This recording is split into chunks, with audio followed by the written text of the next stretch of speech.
Yeah. If I die tomorrow, I hope you hear these words. I ain't here to flip no birds or sip no serve. Hope the future generations can get this urge. Stay woke, youngin', and avenge these nerds.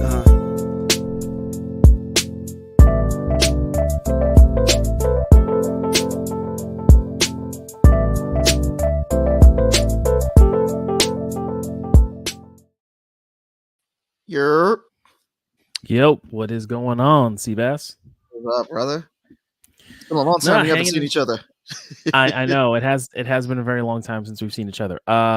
Yeah, no, it was good. It was good. This is a oldie but a goodie. We haven't done a just you and me shooting the shit for a long time.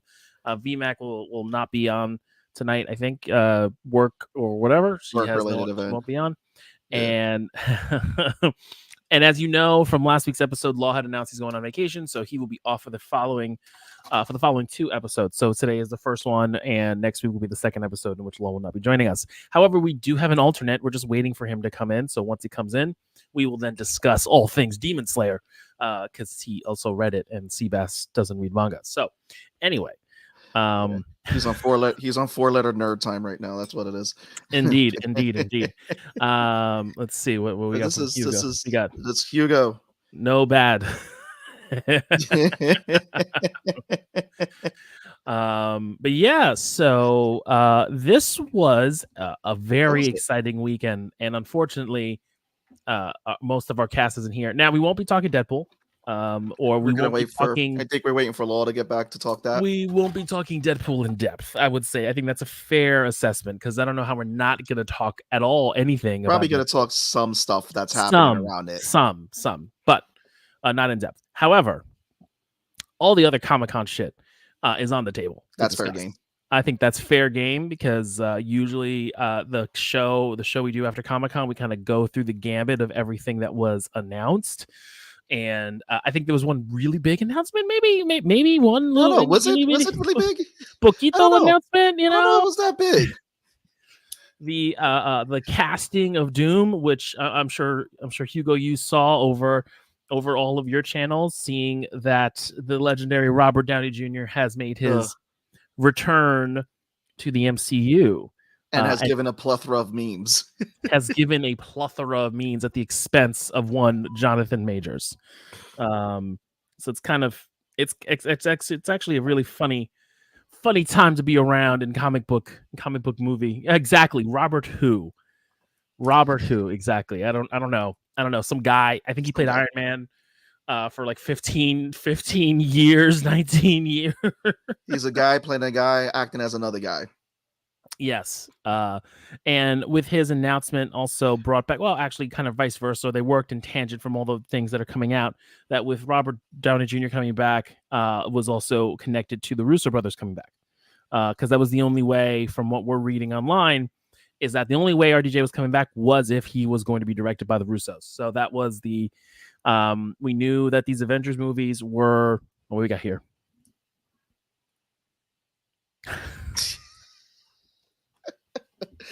Oh man. Classics. We knew that these Avengers movies were shuffling directors like a food line, and then I guess with the ideation that Doom was a backup, in my opinion, Doom should never have been a backup. It should have always been Doom instead of Kang. But with the Jonathan Majors things playing out, they needed to pivot, and Doom was going to be the pivot they were going for, and so they had this decision, I guess, to do Robert Downey Jr. as a Victor Von Doom, according to the Russo brothers, and that the only way he was going to come back was to bring them in. And so they are all being paid heavily amounts of money to direct these 2 movies. And I think we'll see how it turns out in 2 and 3 years from now. I think it's funny how we got here with this. And a lot of people don't understand like what's been going on in the last few years. So a lot of people has been giving Marvel crap because their last phase was a hit and miss with some movies and shows. Oh, as Deadpool would say, it miss after miss after miss. But it's like, well, there have been a lot of people who were potentials for directing those Avenger movies. I mean, nothing against Sam Raimi. I'm glad they didn't pick Sam Raimi. because I did not like what he did with Doctor Strange. Taika had burnt out after Thor: Love and Taika was Thunder. never gonna do an Avengers movie. They had the other guy. I forgot his name. I think he did. Wasn't he? Didn't he do Shang-Chi? And then they moved him to another project. Yeah, and I think originally the director who was going to do Ant-Man, who did the Ant-Man movie, I believe he was originally supposed to direct because of the whole Kang, but then they moved away from Kang. And honestly, it was probably something because at the end of the day, they moved away from Kang because of Jonathan Major's legal issues. I mean, they stuck with him all the way to the end to the verdict, which I commend them for that. But again, they had to pivot, and then with the writer strike that happened and the actor strike, they took the opportunity to look at their stuff and was like, oh, we really got to change. Like Captain America 4 didn't do well with test audiences, what they had early released. And so they were like, and then Daredevil Born Again, they fired the whole writing staff after they saw what they rewrote had. That whole thing. Yep. So it's been like, it seems like they were doing all this pivoting to like, okay, we're going to get away from Kang. Let's just get away from it. And let's just make sure we're doing quality, not quantity, because Iger's back as the CEO, because all this stuff, and my theory is that the quality of Disney content was dwindling because it was all coming out and produced under Chapek's watch. And so he had inherited something from Iger.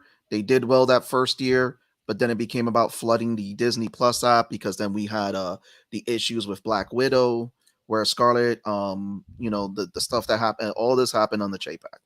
Yeah. But it was a fun weekend, and a lot of people are asking why Robert Downey Jr., why not? This is Victor Von Doom variant, and it makes sense since the Fantastic Four movie, which we got announced and got some footage of this weekend, seeing the Ben Grimm sitting in what's it called? The dating show. Seeing Reed Richards as a professor. We got to view the Fantastic Car. We know that the Fantastic Four is taking place in a future 60s futuristic sci-fi world. Very and we got Jetsons-like. Yeah, and then we got a brief glimpse of again of Galactus. So pretty much this was pretty interesting that at this time they then cast Robert Downey Jr. to play Victor Von Doom. Since we're seeing a lot of variants now with the multiverse, it would make sense that this is Victor Von Doom from that reality, since the Fantastic Four are not going to be in the main MCU, but they will be involved in Avengers Doomsday and Avengers Secret Wars. I mean, they'll be eventually a part of the main MCU once we get past Secret Wars and Battle World and the Sacred Timeline is done and we go into the Mutant Saga. But I think it's going to be interesting, and how I'm still on the fence about this announcement for RDJ as Dr. Doom. I think you can logically speak it out. It has nothing to do with the caliber of actor RDJ is. Obviously, he's a Oscar-winning actor from his role in Oppenheimer.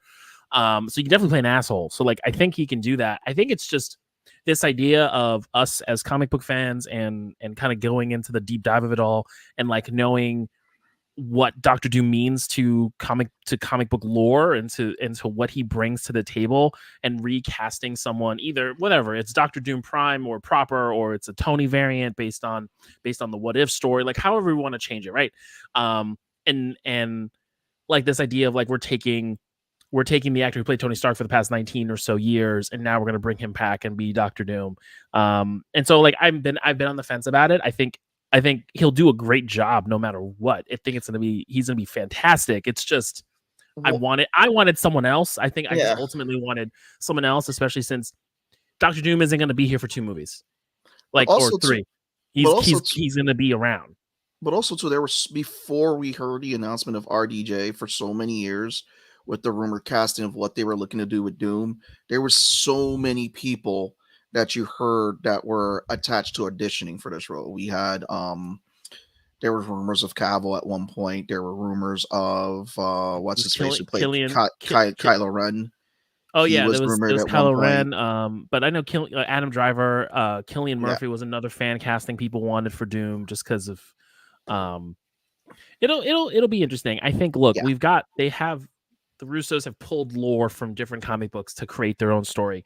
What are they going to really do? Is it really going to play in this idea that Doom is coming from this different dimension, different world into Doomsday, and our 616 heroes are going to see him be like, oh, it's Tony, or it's a variant or some bullshit. And it's like, no, it's Doom. And you're going to have that conflict with the other characters that saw him give his life up. Peter Parker dealing with all that, all these other characters dealing with that. Pepper deal like you know, like I get that story beat of having a familiar face, because you're not, you know, you see online some people are like, oh well, what if RDJ just used his voice? You didn't pay the man X amount of millions of dollars just to use his voice. We're gonna see his fucking face. Like, we're gonna see RDJ's face. It's gonna be a part of it.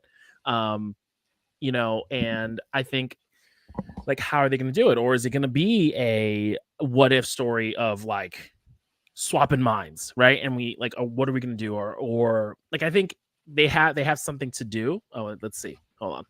There we go. So as an outsider, RDJ being in the MC also as Dr. Doom is a lot like Helena Bonham Carter and Johnny Depp being in so many Tim Burton movies. Yeah, you know, that is correct. That's a very astute observation, Hugo. That's the multiverse of Burton. Yes, the Burton verse. But it's gonna be very interesting. I mean, honestly, I'm here for the ride.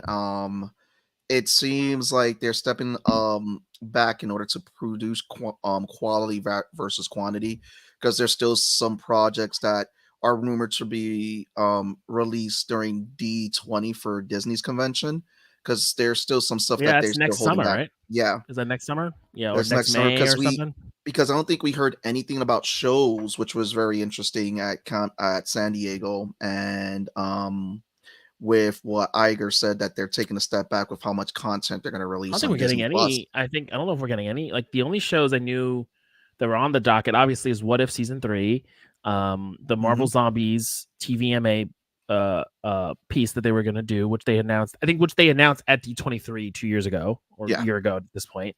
But like, I don't know what any other thing. Oh, and then obviously Agatha's getting her show, which is coming out this September, I believe. So it's interesting to see kind of what else they do, or if it's like they're just gonna kind of be like, hey, we're gonna take a pause in the shows, and we're gonna get ready to just revamp the Marvel universe. Right? We have all of our properties. We're leading everything to Secret Wars. Secret Wars is gonna happen. I'm sure we're going to get some more Fox cameos. We're going to do all of this, and then we're going to restart the MCU, but now with everybody in play. Well, and the whole sandbox is now available. Well, that's literally like Secret Wars was for Marvel what Crisis did for DC. Yeah. It allowed them to reset their universes and bring in what was popular and different, what they separated in the multiverse, to one streamlined universe, which is what, again, if anybody who's read the latest Secret Wars that came out when we had God Emperor Doom understands that that's where Secret Wars is going to. So it's whatever phase happens after Secret Wars, it's most likely going to be a soft hard reboot of the MCU for people to most likely jump on square one. It'll most likely have references to what came before it. But Secret Wars just seems like it's just going to be like, okay, we got this reboot. Everything's in one umbrella now. Yeah. But let's get on to the other fun news about Giancarlo Esposito, who he was finally revealed to be playing in Cap 4. Yes. Well, we definitely got footage. There was footage of Cap 4. That has not leaked, unfortunately. So whoever is leaking those footages, so just so you know, Fantastic Four did leak. You can go on TikTok; it's all over the place. So that's how we're able to kind of discuss, and we can talk about it as we get to Fantastic Four. But the Captain America footage came out, and apparently adamantium is coming into play finally, as Seabass has said multiple times, that we are finally using the celestial that is sticking out of the fucking ocean.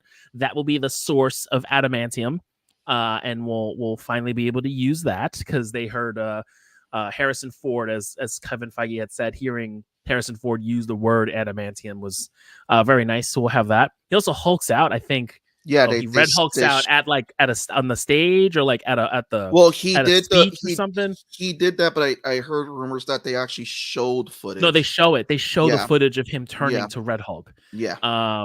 So they showed that. I don't think they showed anything about the leader, but we just know he's there. But we know that this is going to be. They're sticking to this idea that it's going to be very much like Winter Soldier, very much grounded.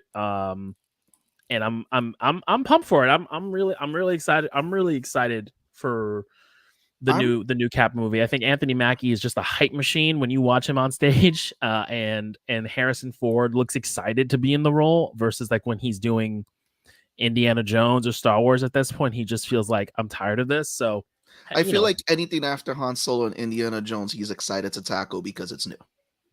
Because it's like for him to put on that role, because like you can see him going through the motions of Indiana Jones, you could see him going through the motions of Han Solo, but stuff that's been outside of Star Wars and Indiana Jones, he seemed more excited and more into doing. And this is a different role where he's not a hero. We know that Ross falls between either hero or villain. He's like that guy in the middle, which is going to be interesting to see, especially when Red Hulk, when he first came on the scene, he wasn't considered a hero, and he's still in some ways an anti-hero in the comics. Now, are we assuming that the leader, obviously, I'm assuming the leader and the Serpent Society are working together, and that it could be that the leader, it could be that the leader's working with Ross, and that the Serpent Society is something else. Because, again, this is also too in the comics. They did do a thing where it was like Hulked Out or something, where we're Hulks. Where a lot of people, even the Marvel superheroes, had gotten affected with a thing that turned them all into Hulks, and they had to try to revert them back. So I wouldn't be surprised if Ross is working with Leader to develop. And even in the Marvel universe, they've started to, and I think it started from the Ultimate Universe when they introduced the Hulk, where they were going over the concept that the Hulk was created using a super soldier serum. They were trying to duplicate what created Cap. So I wouldn't be surprised. They also did that in MCU. Yeah, they tied that together for MCU to make that the serum that they were working on, the gamma radiation. More sense than what the Hulks are like. It was a gamma bomb, like, you know, it's a side effect. But what's interesting is that I know I heard earlier reports that they had cut out the Serpent Society because Seth Rollins from WWE was supposed to be playing one of the members, but hearing that Esposito is playing Sidewinder, who's the leader of the Serpent Society. So I don't know if they're still going to keep the other scenes or other people who, because there were rumors that those scenes got cut because they weren't testing well. If they're going to make it as a director's cut or possibly use them as future members if the Serpent Society is going to return. I would say future. I think at this point, you know, Red Hulk's in there, you know, the leader's in there, and look, we haven't seen the leader since Edward Norton, right? So we need to have some stuff what's going on with him. We have Sabra that's going to be in here, right? So like, we have the second Falcon's going to be in there. We have the second Falcon, but at least we got backstory from him from the TV show. So like that's covered. He's covered, but you still got to bring in Sabra. You got to bring in the leader, right? And you still got to talk about Sidewinder.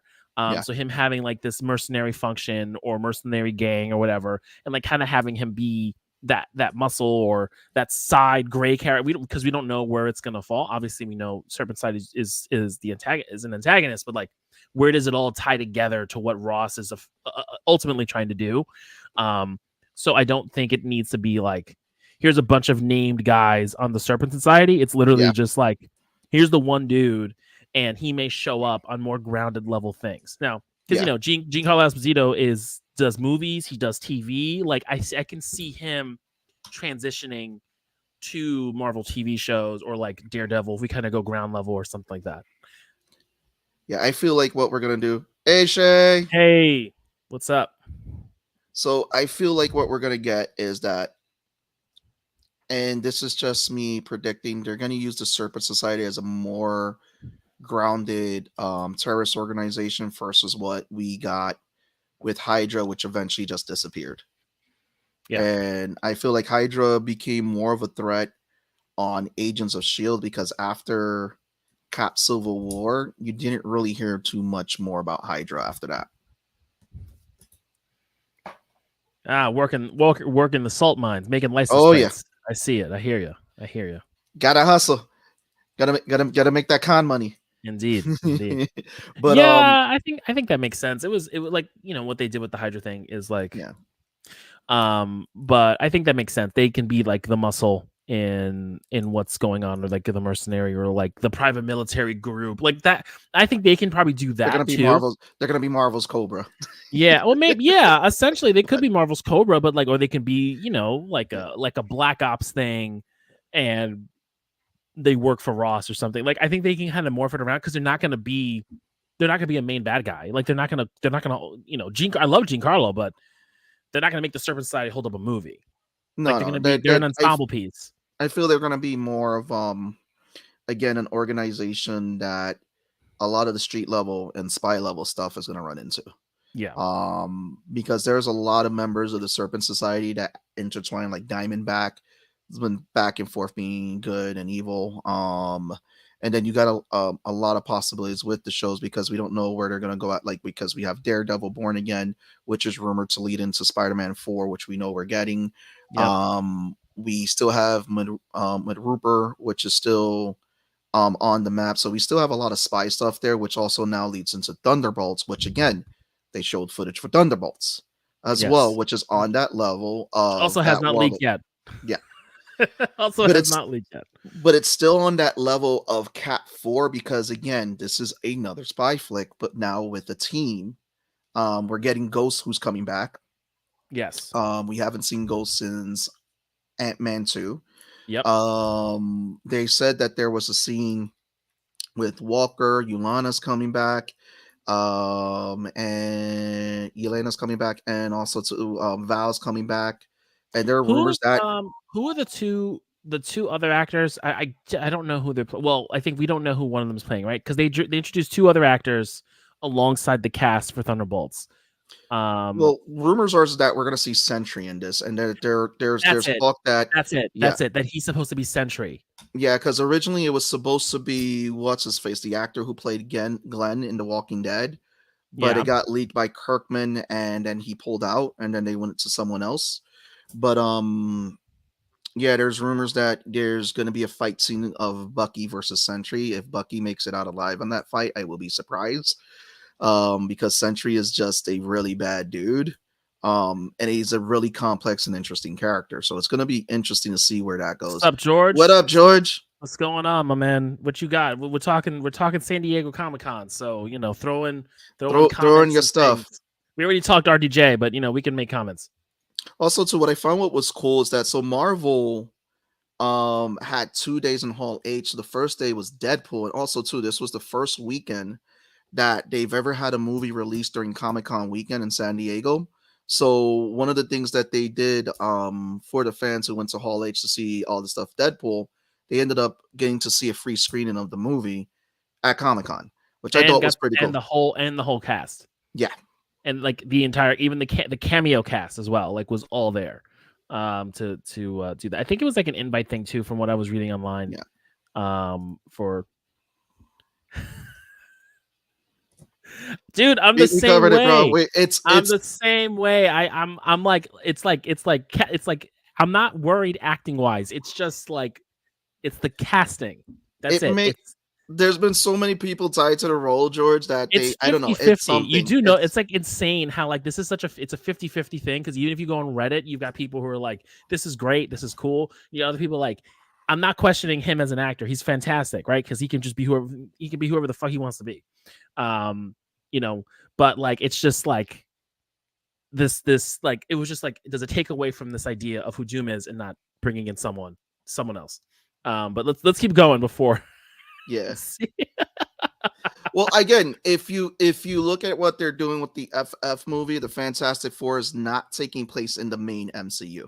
It's in its alternate universe, so it would make sense why they cast him. Now, where he fits in all this and how they write him and how they explain it, that's going to be the interesting story. So it's how they got the Russos. It's all tied together. It all come together. The Russos and RDJ wasn't coming back unless the Russos were coming back. And also to it, and to that point, to it'd be interesting to see how many people tested for it, because they said that there was a lot. Even the guy from Gossip Girl, what's his face, who was also on that show on Netflix. I forget the name of it. He was a stalker. Oh yeah, I know you're about. Yeah. It'd be fun. Yeah, we'll see about DC. Come on. Yeah.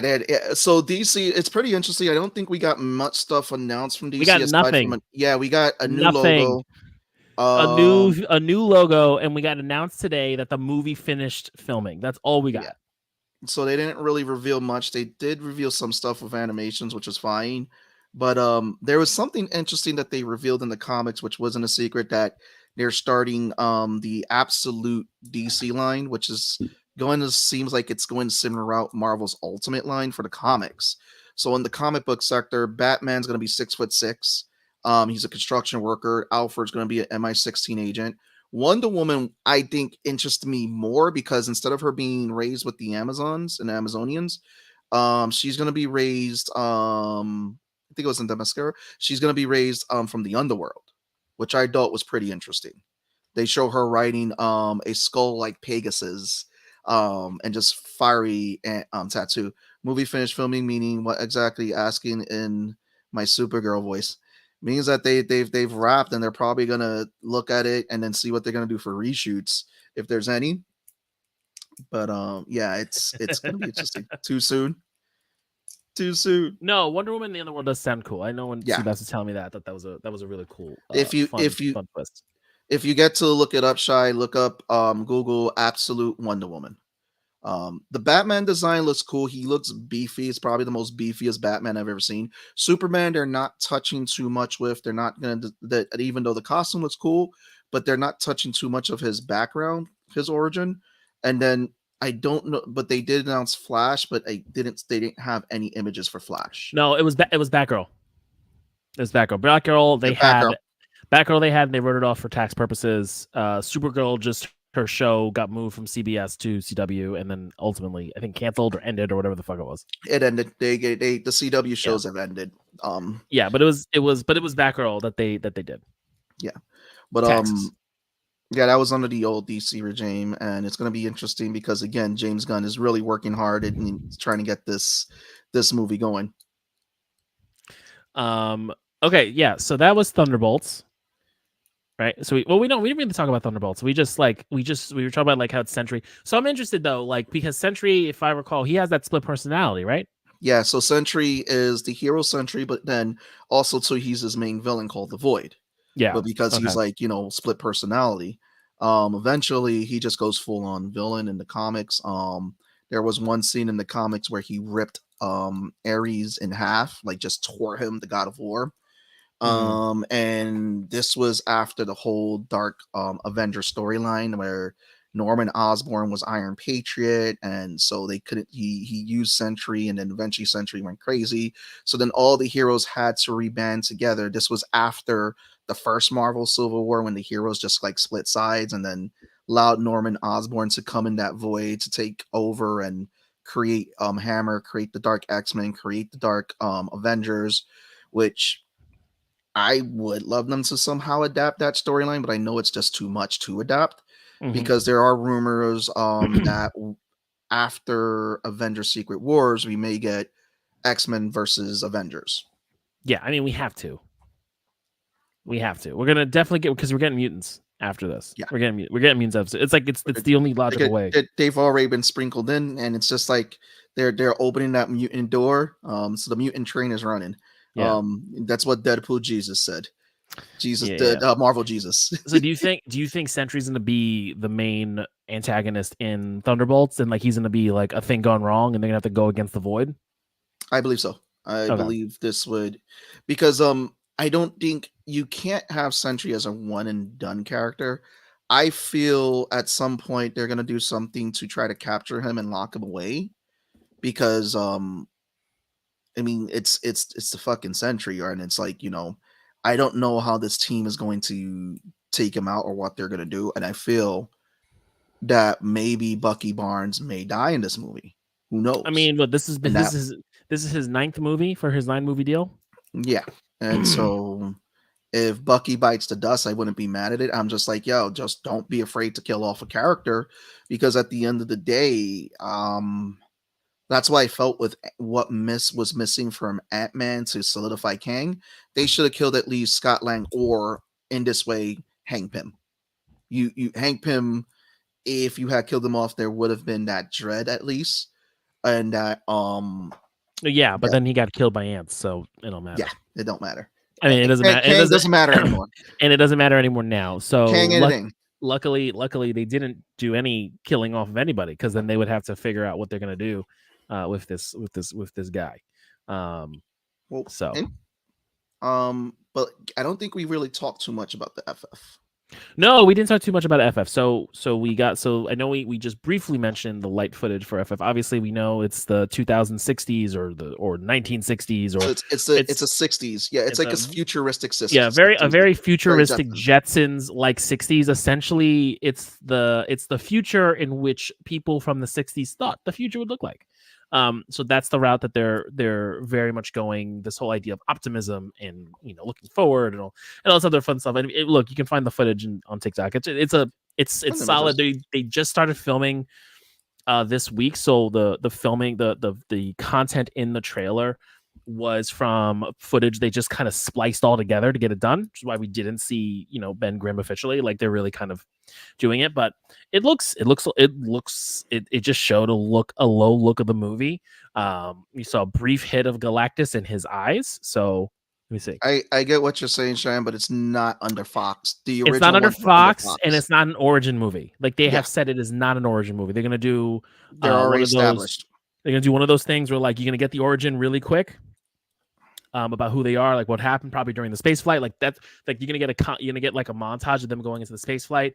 And then what I think is really cool too, the director had said when they brought him on to the panel, was that they are working with like scientific advisors. Oh wait.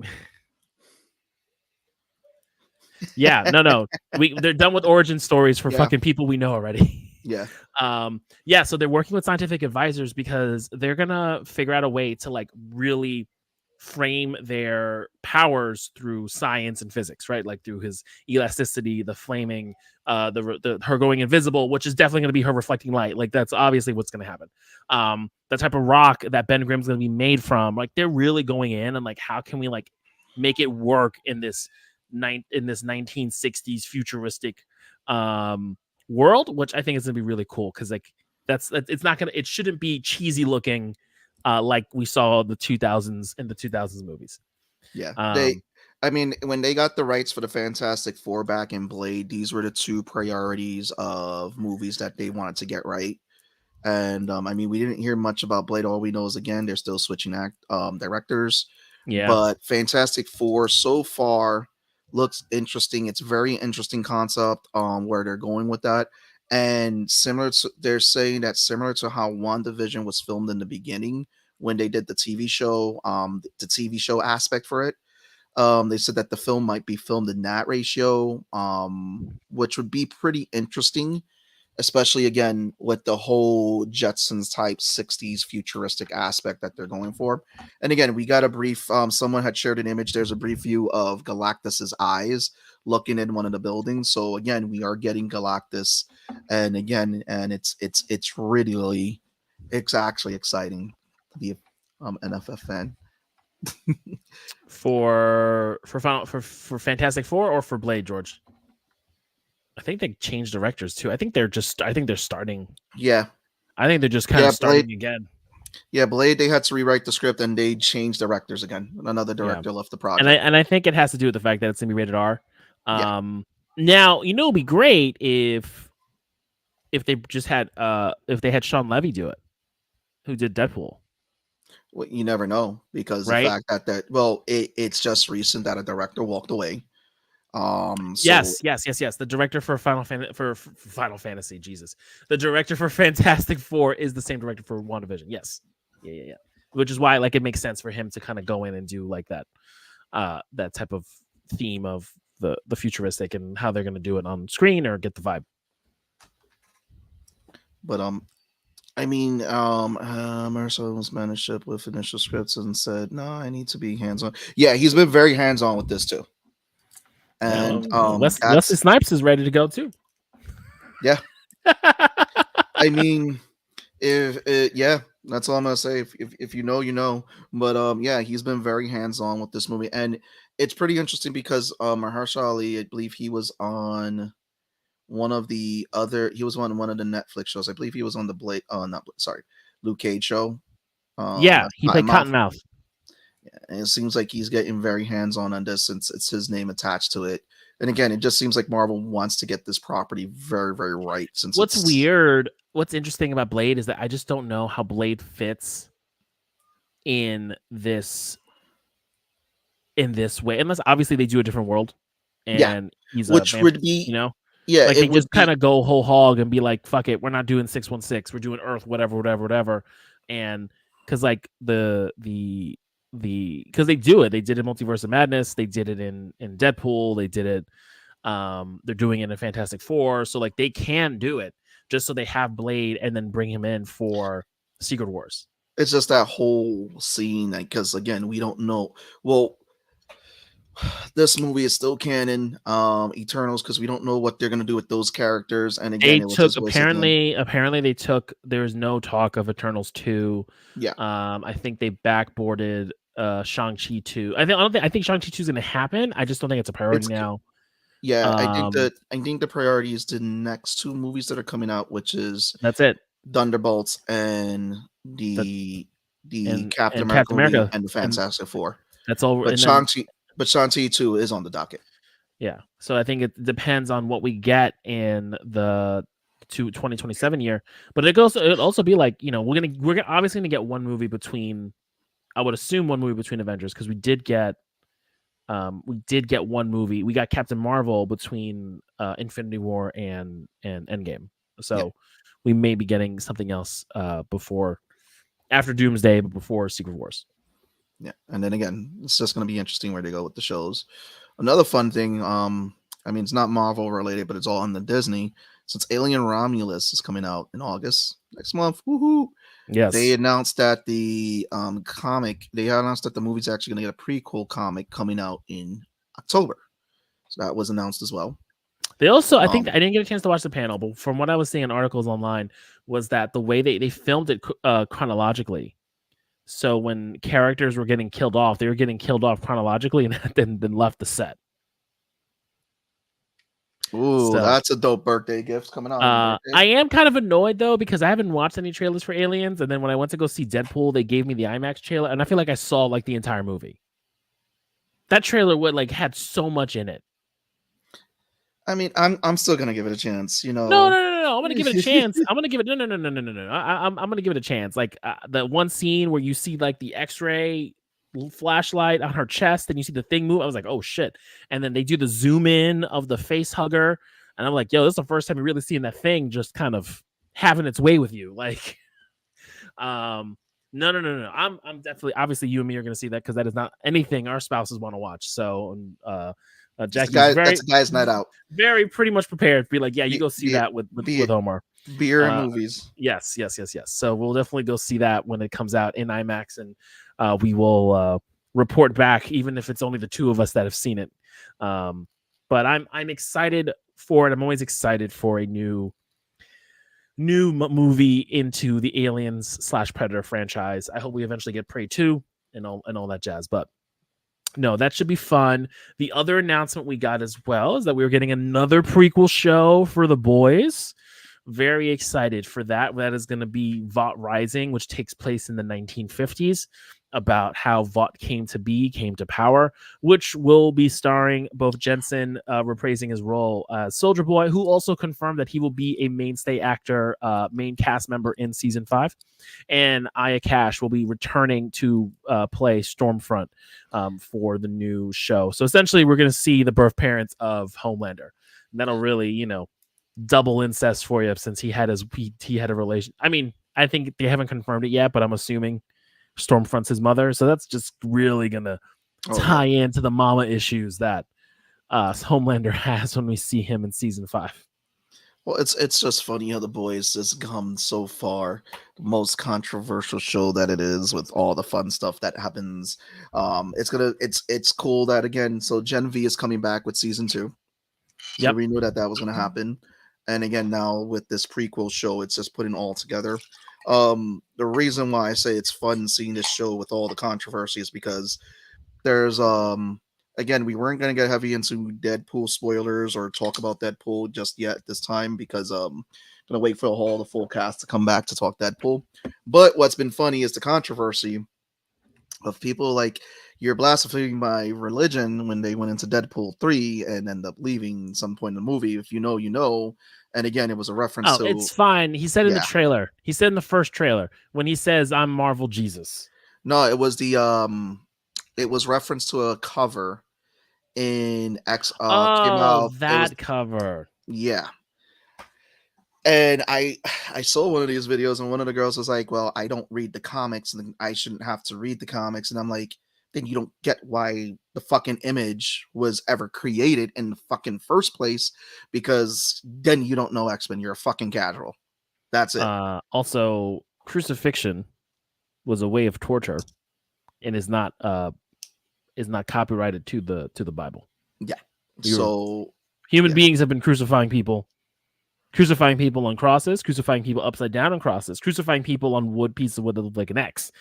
You know, I mean, we could talk with you behind the scenes about it. George, George, okay, look, we got George, we got Shy, we got Hugo. We could talk Deadpool. Some stuff. We're waiting. I'm waiting on Mike. I don't know where the fuck Mike Mayhem is at for us to discuss Demon Slayer. I'm sure that's why Shy tuned in. She was like, "Oh, we talking Demon Slayer," and then we haven't talked about Demon Slayer. So I apologize for that. But we can talk some Deadpool. Hugo, did you see Deadpool over the weekend? Because I don't want to spoil it for you. Oh, that's why I was like, yeah, I don't want to spoil it. Hugo, go see it. You're gonna love it. You're gonna love it. Oh no, I loved it. Oh, A+.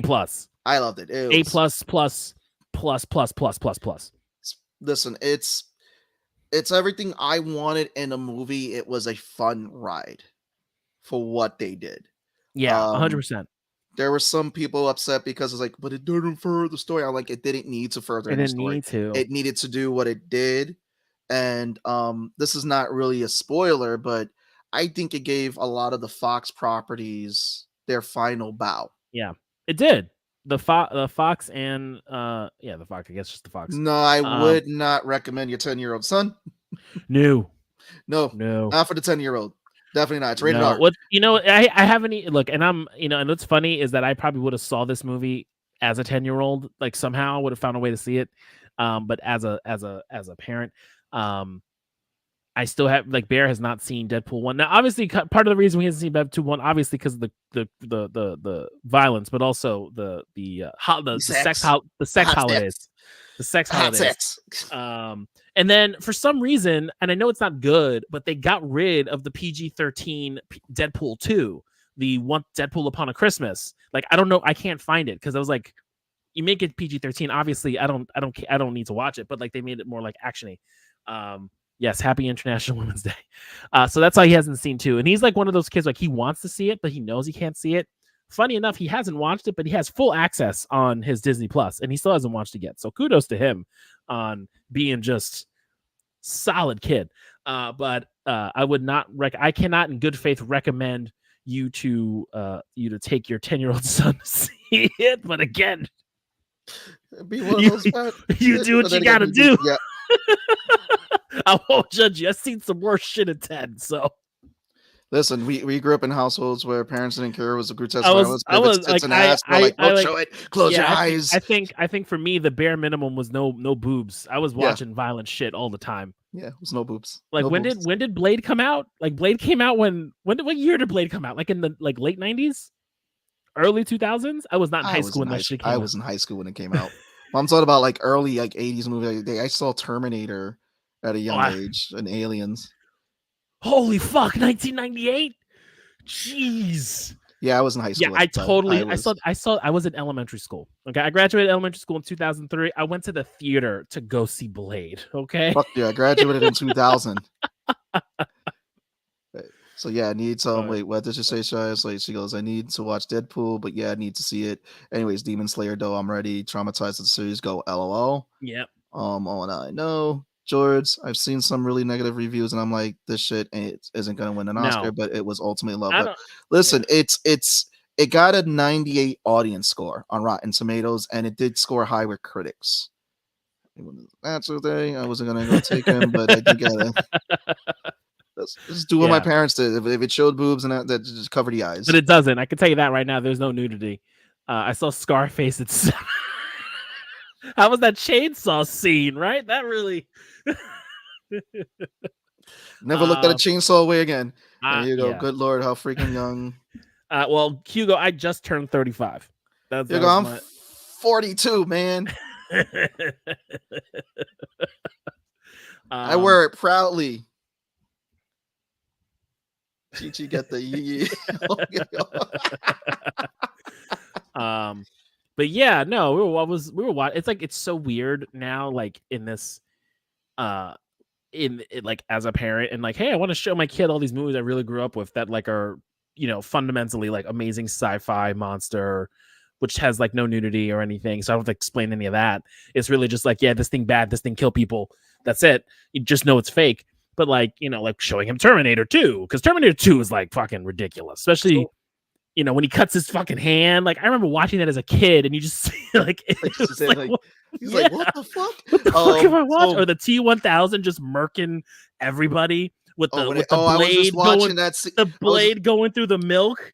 So do you remember? So this was the scene when the T-1000 first found John Connor in the arcade, and they had the random dude. So when John Connor's walking in, like the back place of the mall, like, you know, the behind the scenes, behind the stores. So he's walking, he sees Arnie's Terminator coming in, so he runs through. But there's whole scene. There's the one extra who's walking around like he's just that guy. He's just holding the coffee. He just happened to be the guy that just gets plugged by the T-1000. Pop, pop, pop. It was just like they hired someone just to get shot by him. That was the extra's job. You just say, and that's it. That was movies back then. Oh yeah. Oh, I remember Ninja Assassin. That was such a fun movie that came out. Like I remember the opening scene is when the guy gets his head cut off through the jaw and you see his tongue, right, Shai? That's the opening scene of Ninja Assassin. Oh yeah, I know what you're talking about. That scene with Ripley in the tiny underwear. Oh yeah, there was no nudity in Alien. No, there was. I believe there was no nudity. I watched Alien later on in life. I watched Aliens when I was a kid. I watched Alien 3, which obviously is terrible, and then Alien 4. I think there was some kind of nudity or some weird sex scene that Ripley does with the Queen, which gets that really weird fucking half human. That movie doesn't exist. That movie doesn't exist. That movie does not exist. And then what we got from Shai? Watch T2, Aliens, Predators, Pitch Black. Go on, yeah. So I feel you. I love Pitch Black. I love those movies. Listen. 80s horror sci-fi was different. 90s horror sci-fi was different. 2000s, it's just funny. It's just so this is why I want to ask you, Tone, as a parent. Yeah. Because as a kid, we saw Gremlins. It was PG at the time. Yeah, PG back then was a lot different than PG now.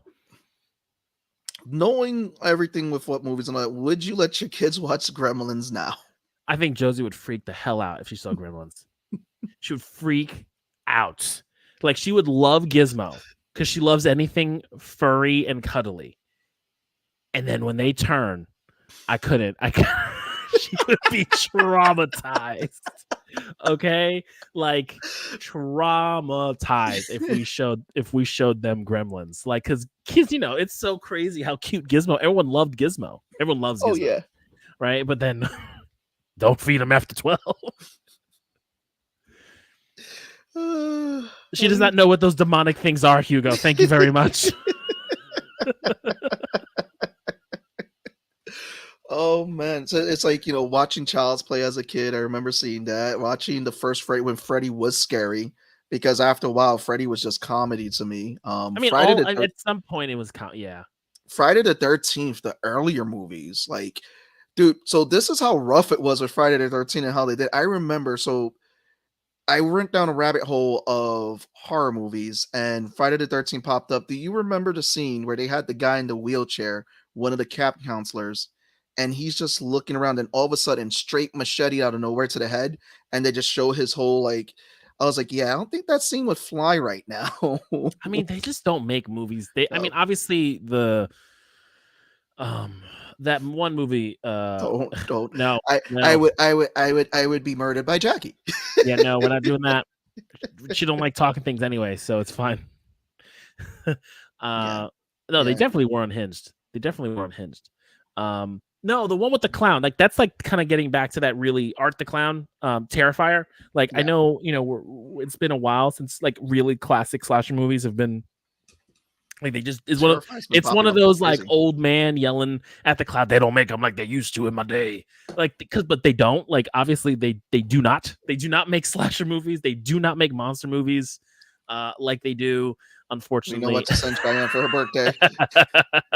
There you go, Hugo. No, I have not Yeah, seen no, the I would not Terrifier send you. movies. I have read descriptions of the murders, and it is obnoxiously gory. Like obnoxiously gory. So And yeah. So have you ever heard of the slasher flick Sleepaway Camp? I don't think I've heard of the slasher flick Sleepaway Camp. No. Again, this is a movie that probably would not be made right now, but there are so many people that died in that. Like it was going off of the genre that was popping up because of Friday the 13th camp counselors. So the killer was one of the counselors, and it was revealed at first it was a she, but then they show at the end that it's really a he. That's funny. So it was revealed at the end that there was he. That was the big shocker moment. But like the death scenes and everything that were in that movie, which is like I said, it would not be a movie I believe that would be made right now. Oh, Yeah. and speaking of that, I believe they announced that George Romero's daughter is doing a zombie movie. So she's doing one. So We are getting the 28 years later. Isn't that happening? Yeah, we're getting 28 years later. That is happening. That was announced. Yeah, so we're getting that. I don't know. It was funny because I forgot what. Oh, were we watching? Yes, we were. So Jackie and I were watching just because I guess we were going to see his movie. We watched Van Helsing from 2004. Because it's on Hulu, so we're just watching it. It's one of those like I haven't seen this movie in 20 years. Let's just watch it, and it's just we were talking about like that she doesn't like care for the monster movies like that, but I was just like, yeah, they just don't make them. Like obviously that Monsters Universe failed Mummy run really kind of screwed it up because we haven't had like classic mummy like a mummy movie, or the last werewolf movie we got was the Benicio del Toro werewolf movie, which I thought was really good. I mean, it's a fun ride. It's ridiculous. Like I don't remember. I forgot how ridiculous it is, but like it's fun. Like we just don't have the popcorn flicks. Yeah, it's totally a popcorn flick from that time. And it's just we're not getting any of those like classic Universal monster stuff. Now, hopefully, with the opening of that monster section in Universal Parks, that will bring back this idea of having the classic movie monsters come back, because that's an easy universe for Universal to kind of jump on and do it. But like just do it right, bring back Van Helsing and like do all these things, because they are fun classic characters that have like a huge fan base to them, and just to kind of bring you something back. Now A24 is doing a Nosferatu movie or Nosferatu remake or reboot or whatever, so we'll see how that goes, because he's classic old school original vampire, so it'll be interesting to see what they do. That dude was the wolves look good, so yeah, no, it's good. I mean, look, my favorite werewolves though were from Underworld, just because they used practical effects. Those were great. That first Underworld movie was really fun. Still to this day, what has one of the best werewolf transformations? American Werewolf in London. Yeah, that one lives rent free in my head. American Werewolf in London lives rent free. I remember watching that. I also haven't seen that one in years, but that's like my that's like the Benicio del Toro Wolfman movie was really good because it was really bloody and violent. But it reminded me of American Werewolf in London, just because of like what it did for like the monster movie genre when I watched it. I really enjoyed that one because when he turns in the bathroom, right? Yeah, and they do the practical effects with his face and his nail. Yeah, it's one of those. It always pops up on top 10 list because it is one of the best transformations, especially since it was all practical effects. So it's just because I was just starting to think of Guyver because I was watching and forget Mark Hamill was in Guyver, the first movie. And then I started thinking, like, what were some of the best practical effects? And then that's the one that pops up as the werewolf's transformation. Yeah. I was just like, no one can top that. Yeah, our guest is late. Maybe we should just jump into some Demon Slayer. He comes in, we jump in. I don't know. I mean, look, I know Mike has read Demon Slayer, so I was hoping to kind of get his take on it. Well, You got Cheyenne's take in the comments. Yeah. Well, let's see. I hit him up on Facebook. I don't know what the hell he's doing. Let me see. Yeah, I don't know. All right, yeah, we can talk about it. I'm down. Yeah, because I mean, it's you have the manga knowledge, and when Mike comes on, we got you, Shy. We got you, Shy. We got you. I will say this though, is that it was really funny kind of going into she would not mind subbing it. So it was really interesting knowing what the Hashira training arc was after reading the manga, and like knowing like there isn't a lot that's going to happen until the very end, because it's very much it's not a filler arc in the sense of being a filler arc, but it's really that in between arc between Swordsmith Village and Infinity Castle, because Infinity Castle is a fucking roller coaster. It's a roller coaster. I'm gonna say it's a roller coaster of emotion. So it's interesting what they did there. So with the fact that they end the season the way that they did, and just judging like you're saying it's gonna be a roller coaster, so it's kind of smart that they are gonna break this up into 3 movies. I mean, yeah, it was one of those of like, all right, well, how many episodes? Like, how many? It was, yeah. Oh yeah, no, it is gold. It is definitely gold because it's pulled directly from the manga. Like that whole situation when he's like, throw him in the river, like that's like straight pulled from the bubbles. Like, no. So yeah, no, I think it's definitely good because even when I was reading it, when I was reading Infinity Castle, like you're reading it, it's like there's a lot happening because you got to think about like how many upper moons do you have left, right? You've got I think 3. No, you have 4 left plus Muzan. So like how many seasons were you really gonna do a fucking Attack on Titan with this? For No, the Infinity. What's up? I'm kind of glad that they're gonna divide it into because it's kind of remind me how they closed out that first Full Metal Alchemist series where they closed it out with a movie. Whereas with this, it's like judging by what we've got so far, and the way that this season ended with Muzan just walking in and the music, and then that last episode was very powerful. So I'm like, how do you follow that up? And I feel like if we got this in episodes, I don't think we were going to see the impact of the battles and the emotional damage that we're probably going to get in this arc. No, you're not, because a lot of each of the like what I'm curious about is how they're going to split the battles up. Obviously, Muzan is the last one. We all know Muzan's the last one.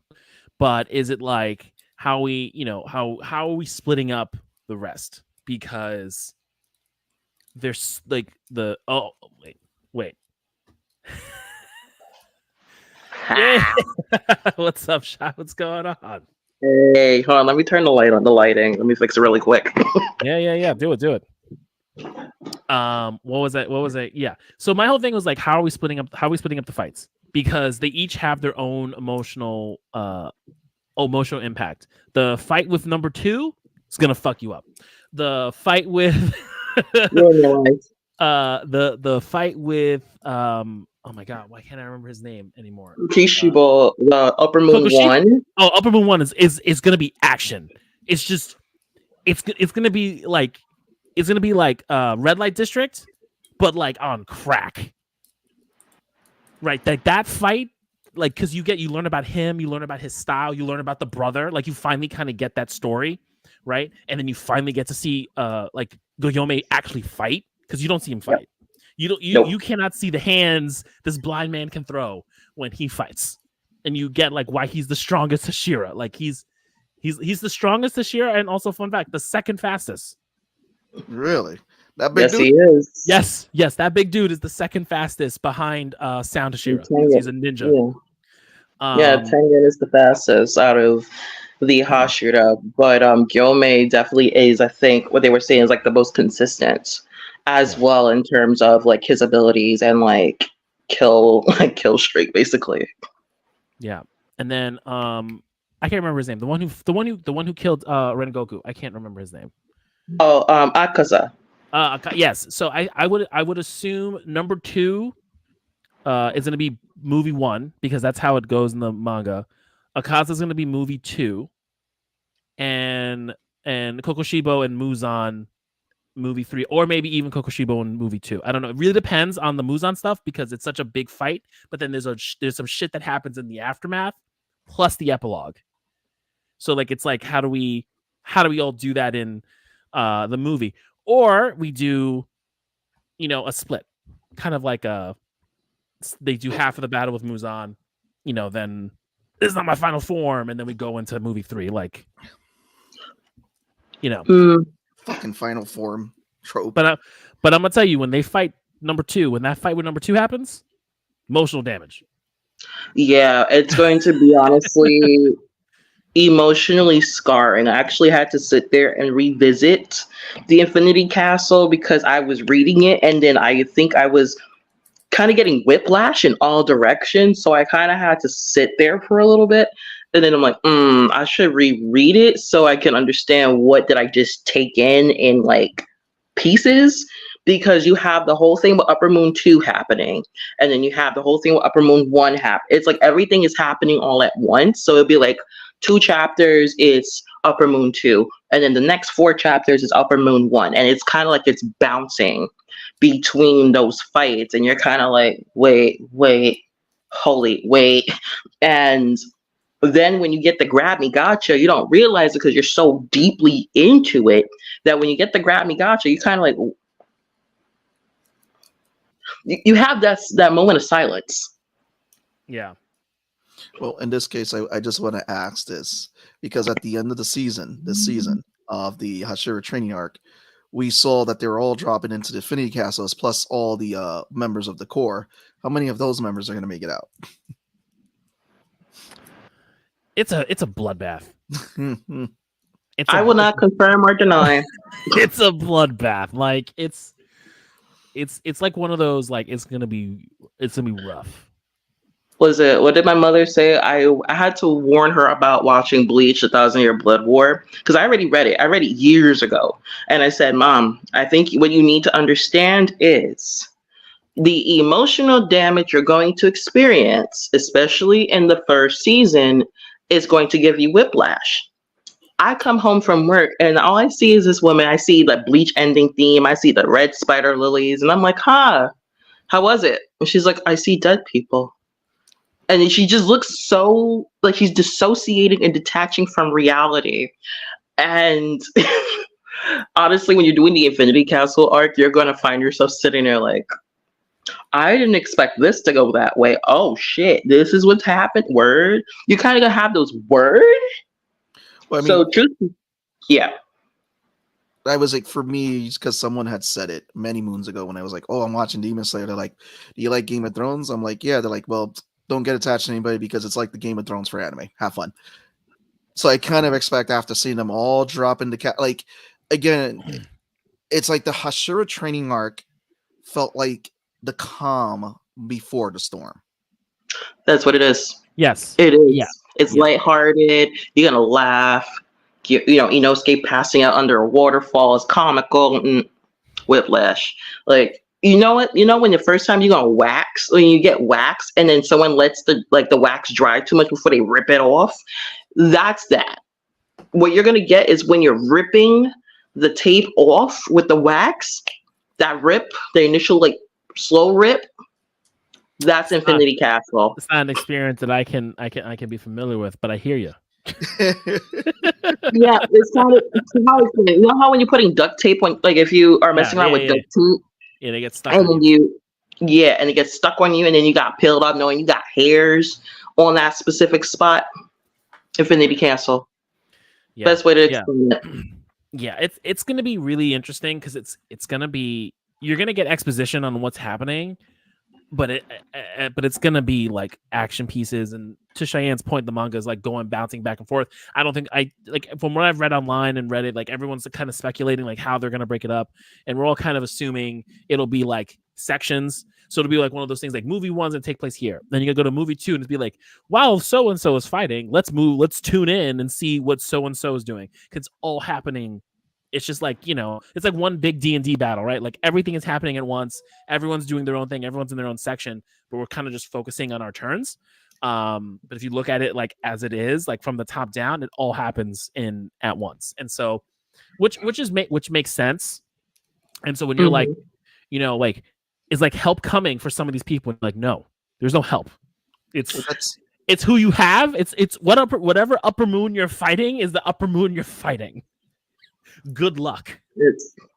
May the odds be in your favor, because truthfully, the second was a Doma. The second moon hits you with not just or regular damage, the emotional damage times 2, not even times 3, essentially, because you are peeling layers of the characters that are fighting Doma. Forget the Upper Moon 1. I think between the Upper Moon 1 and 2, I think 2 was the most damaging. Yeah, 2's connected to way more people than like he's connected to like several people. Where Akaza is really connected to Tanjiro because of what happened with Rengoku. Like that's what that connection is. But Akaza is really interesting Upper Moon because he's all about like becoming the best fighter, and you learn it because you always learn about their backstories. And he had respect for Rengoku, but he still killed him. Like he's a different demon. Where number 2, he's a fucking monster. He's a monster, like a psychological sociopathic monster. And then, and Kokushibo also has his reasons on why he became a demon, and you understand his reasons too, because when you get into the lore with his brother, and how the breeding style moved over to why Tanjiro has the breeding style and all this other stuff. Like it'll be really interesting, because what I do love about Demon Slayer is that they kind of give you, aside from 2's just an asshole. 2's just an asshole. Irredeemable. Throw him away. He is like irredeemable. All the other ones are also like pseudo irredeemable, but you get why. Like you understand why for like the majority of them. You feel bad for Akaza. Like he's one of those, like when he finally goes and you see his backstory, you feel bad for him. But you're happy that Tanjiro was able to get that revenge, because obviously that's who. It's a no-brainer. You're not going to have Akaza not fight Tanjiro. Like so So it's pretty interesting because again, I didn't read the manga. I saw the anime, and then watching the season compared to all the previous seasons, it just felt like what they were trying to get across here before they dive into the Infinity Castle was to give you an emotional connection of all the Hashira who we really haven't deep dived in yet, and then also to giving autonomy and character to a lot of these corpse members who you're seeing like getting personalities and everything, which I thought was fantastically handled this whole season. And like some people are like, well, it starts off so. I was like, I get what they did. They're trying to give the audience an emotional connection, whereas the emotional damage is going to happen in the next 3 movies, because so the end of the second to last episode, just Muzan walking in and then the song that they were playing set the bar of like, holy shit. And then that last episode where we got the explosion that happened, where the founder sacrificed himself, him and his family, to try to take out Muzan. The whole thing, and then they were and then to be dropped into the Infinity Castle. It's like that moment of dread. So what do you do from here? It just set the. I don't think I've seen a season finale so strong in such a long time on an anime that this was just. And then even the kid with the, I'm forgetting his name right now, with the yellow hair. Zenitsu. Oh, Zenitsu, yeah. Yeah, when it ended with him just looking calm with his eyes open, I'm like, oh, shit's scratch about that. to get There's real. 5 fights. I thought it was 4. It's 5. Zenitsu? Yeah, Zenitsu's the lady, former student that turned demon. You got Doma. Well, they didn't reveal that. Oh, It's gonna happen. I'm gonna just disappear from the background for a second. Anyways, so You got Zenitsu. You will learn about the contents of the letter. So Zenitsu, Doma, Kokishibo, Akaza, Muzan. And then the girl with the, and then the one with the girl with the instrument. Yeah. Which I'm sure they're going to up more because it doesn't really happen. There isn't a lot that happens with her in the comic. Like her power is like OP because of what she can do, but them defeating her, it's very much like a throwaway. So either they're gonna keep it as a throwaway, or do a little bit more with her. But like there's like five main fights. So they're obviously gonna split them. I'm assuming they may do Upper Moon 2 and Zenitsu in movie 1. So we're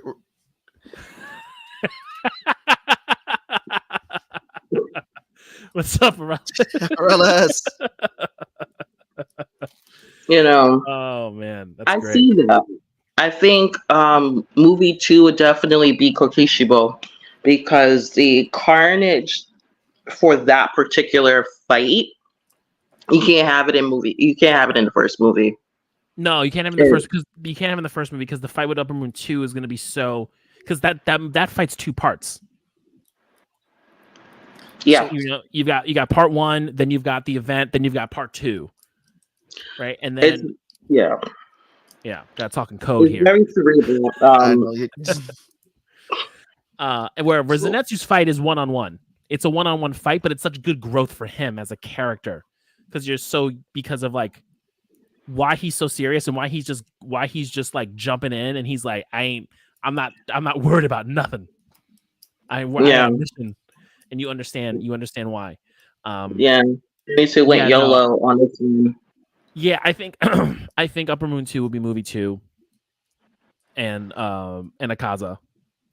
I think. Like you're not gonna do an Akaza fight for an hour and a half, or however long the movie's gonna be. And then Muzan and Epilogue and all that other stuff will be 3. So in terms of how they handled the animated version of the Hashira arc, and since you both read the manga, do you think that it translated very well, that they captured the feeling of that arc in this in the anime version? I think they did too, and like I'm happy they didn't drag it out. Like I was really happy. Like they weren't doing like one, like the first 2 episodes, it was like his first one, like his first time training. But then they were like, all right, cool, we're gonna consolidate training into like 2 Hashira in 1 episode or something. Like they did the important ones that needed their own episode. And then obviously you do the ones with Goemon because Goemon is so important because he's the last one. He's the last one, right? So I think the pacing was good. I get it, like if you're like expecting more, but they gave you such a good spectacle at the end. It felt worth it because it was an 8-episode arc.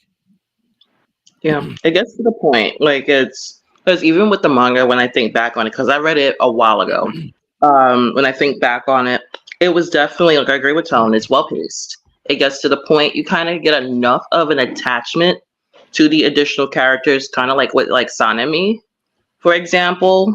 Because Sanemi, we knew he was just angryman.com. Like we just knew the dude was angry. He wanted to kill Nezuko. He hated his brother, or so it appeared. There are so many layers of Sanemi, but there's a lot of unanswered questions. But kind of delving into that especially was kind of like I get it. Like, I was like, you're traumatized. Everyone in that series is traumatized in some shape or form, some more than others. And when you kind of see his interaction with like Nezuko, it's kind of like, it's kind of like an awe kind of moment. But at the same time, it's like, damn, that Infinity Castle gonna have you fucked up. It's kind of like I had like that secondhand whiplash all over again because I'm like, I remember what happened after this. I saw what you did to my friend. I was like one of those. Not ready. Yeah. Not ready to watch it. Yeah, because it's kind of like you're gonna get all this stuff and like all the Hashira, and you get like a lot of these characters. They get the catharsis with Tanjiro. Like Tanjiro gets that recognition from all of them. like event, like they get that recognition, or like things that are conflicts get resolved, and you feel good about it. But then you're like, fuck, this sucks. So like the writer of the manga like tied up everything. There's like one thing about the end that I do not like, and that's the nene. I don't care for that. Like I didn't care for it. I didn't like it. I thought that form was really stupid. But aside from that, I think I'm happy with how they ended it. And like in the epilogue is really optimistic, and like it's very optimistic when they go into the epilogue. So it's really nice. But it's a lot. Like those 6 hours of content that we're gonna watch. It's a lot until the end. You're gonna trauma bond. And I'm going to say it, you're trauma bonding. You know how you trauma bonded with the early seasons, and you're kind of like, I understand why you like this. I understand. So what the fuck is wrong with you people? And it's like, you know. So Rengoku was a prequel of what was going to happen, huh? You know, at that point when I saw Ring, I had a feeling. Here's the crazy thing: I had a prediction very, very early on. I said, "Wow, I have a feeling this dude's gonna die." They make him too likable, and I think this is just the pessimist in me. I'm like, he's too likable. People seem to fawn over him. I think he's gonna die. And then when it happened, I'm like, that means all bets are off. Everyone can catch these hands, and I am not ready.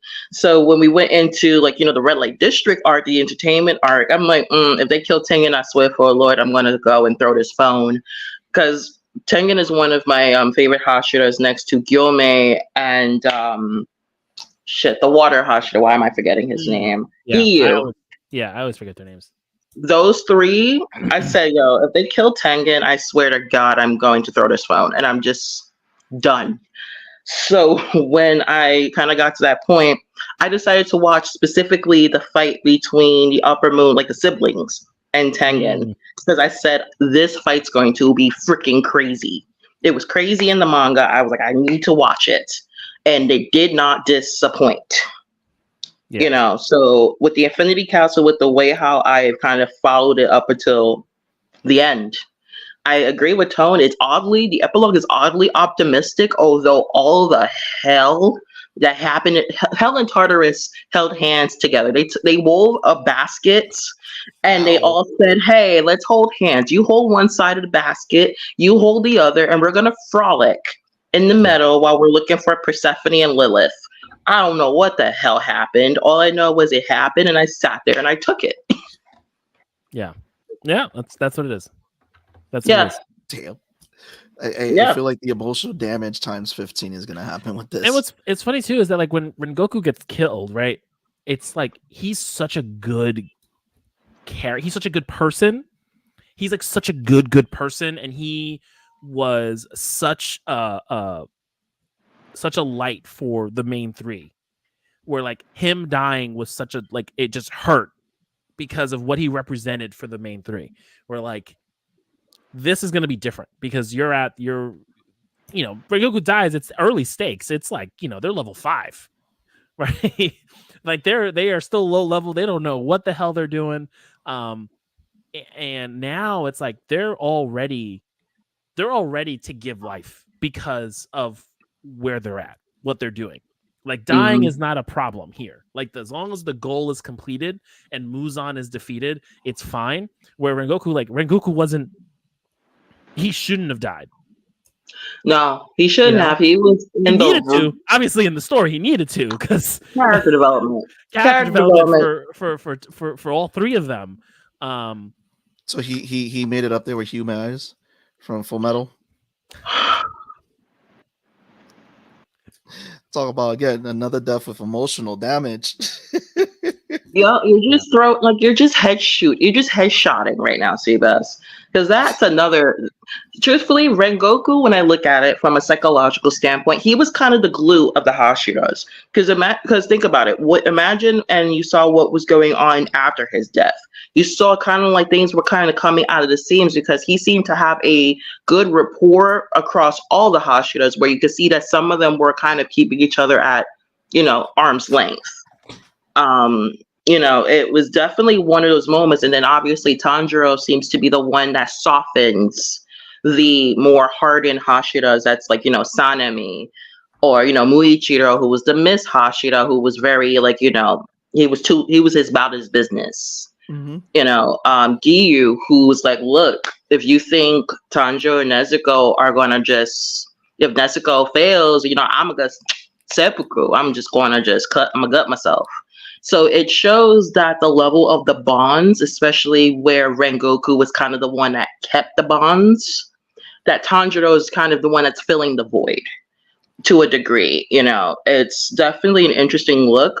Frankly, Rengoku, I just had a feeling, and it's just, I don't know, it could be just the writer in me. And I feel like if I was writing Demon Slayer, I'd probably kill him too, only because of the shock factor. And to kind of speed up the story, because you have to project or propel the characters to a certain direction. Yeah. And unfortunately, as much as a good of the fight Akaza and Rengoku was, and the fact that he was asked, hey, do you want to be a demon? What? You're going to ask... I'm trying to kill you, and you asking me if I want to be a demon? Yep. I think that's interesting. And you had to show like the Upper Moon how strong they are. Like you needed to show how strong they are because of how strong Rengoku is. Yeah. Because like that movie showcased how good he was, and then Akaza is able to just best him. Obviously, he's got a cheat code because he's a fucking demon, but he was still able to best him. Whereas like all the other the lower moons were like whatever. You just had to focus and get a good team up, and all that. But like you really need, because they kept talking about Upper Moon, and Upper Moon hasn't been killed in 100 years or whatever, right? So like you had to show like why there's such a big deal, and obviously having them kill Rengoku was the way to go. And then obviously now they're just they get dropped like flies at like the ones that we've seen them fight, they get dropped or. Something happens. They choose violence. Like I thought, it kind of reminds me of JJK, Jujutsu Kaisen, which I think Gege Akutami needs to get bashed in the kneecaps for what he's doing. But that's a whole nother topic in itself. But as far as Demon Slayer is concerned, regarding how the characters are gonna drop, I mean, like, like those rackets where you can like, kill the flies and shit. That's them. Yeah. That's the hospital. After a while, like they're flying around, you evade the swatter, and they're and you're just like, why? Why are we doing this? Yep. Well, I feel like one of the cool things, another thing with this season, was learning about the mark, and that how they all had to like get like their mark and all that, but also to the the drawback of the mark. I think it was to say it was 10 years off their life. Oh, they didn't reveal it, right?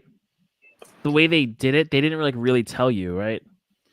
Because they do that thing where it's like, oh, they do the exposition, but then they leave you with the one question. Like they're like because they read about it. Yeah, it does something. It does you once you unlock it, you're kind of fucked. Yeah, and it's usually because you're going towards often like a near death experience, which is interesting because Tengen almost died. And his didn't unlock, if you think about it, during the entertainment arc. But Muichiro's, his did. So it's very interesting. And there was a theory that Tengen didn't think he was going to die. So therefore, that sense of like death and danger was not necessarily looming over his head in comparison to like someone like, Muichiro, who, the views are different. The psyche is different. But then again, Tengen is a ninja, so the ninja way is even more. It wasn't like he started off going into becoming a Hashira. He was already a ninja. So death is like a regular like Sunday church sermon for him. He's like, I'm just gonna, go. He's a ninja with 3 wives, so he's like, nope, I'm not dying. I'm living my best life out here. Yeah, I'm not dying. I'm gonna spin this thing with one arm and my teeth. It was so wild. It was so crazy. I was like, wait, he's one arming it, using his teeth. I'm like, yeah, I'm done. If they kill him right now, this is just spite at this point. Yeah. It's just, he was doing shit out of spite. It was like, oh, you think you're going to kill me? All right, I'm going to use my teeth. I'm just going to just Okay. I was just like, all right, Tengen. Respect. I'm gonna go over there and just watch. So when is the first Demon Slayer movie supposed to come out, or are they releasing them consecutively? I don't know. I don't think we got a year. I think I'm assuming 2025, right? Because we got our show for 2024, 2025, 2026. I hope it's. I'm hoping it's like a back-to-back thing. I hope it's not over 3 years. The manga has been ended for years now at this point. Like my guys, just like do it all and then cut it and release it like in Don't go the Attack on Titan route, right? No, well they're not like because they don't have to. But like it's not not gonna be like this box office hit smash thing. It's gonna be a hit in the sense of it being a hit for anime movies in the theater, but like you don't need to wait years on years and years to release this shit. Like it can be like every season we get a new movie. Yeah, they haven't really given a definitive date. From what I've heard, they only mentioned that it's going to be split into 3 movies. As far as like when, if it's in production, and what's going on, they have been pretty hushed about it. And maybe in theory, 2025 is maybe when they'll start. I honestly think it's probably going to be towards the later end of 2025 into 2026, truthfully. But shit's in the air, really. Yeah. But I think like I think it should just, I'm hoping they do it like very close. There's no need for it to be 25, 26, 27. Like there's no need for that. Yeah. Like do it every 6 months apart or something. Like you can just give it a break. Like put one out, give it a couple of months. We can look up because Berserk Golden Age was released as 3 movies. Someone look up. Right, you're right. All right, I completely forgot about that. Yeah, and those are pretty solid. Like, look, for what it was, those are solid. Oh wow, they really just went for it. Okay, yeah. So when the Berserk Golden Age movies released, they released in Japan February 4th, 2012, June 23rd, 2012, February 1st, 2013. So it sounds like almost kind of like every couple of months, kind of like the theory that I was going with a bit. Yeah. Also, too, for them, people in Japan seeing it in theaters might be different from people over here.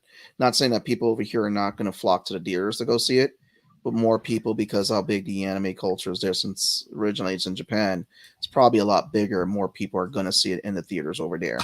So they're probably going to keep it in theaters for a little while longer. No, it's gonna be the people are gonna flock to see it. People are gonna flock to see. No, I'm saying people are gonna flock to see it. Demon. People are gonna flock to see it over here, but I'm saying over in Japan, it might be a bigger deal. Where here it'll probably be a few like a week or 2, and then it's gonna drop on streaming. Yeah. Nah, because Jujutsu Kaisen, JJK0 was in theaters for months. Really?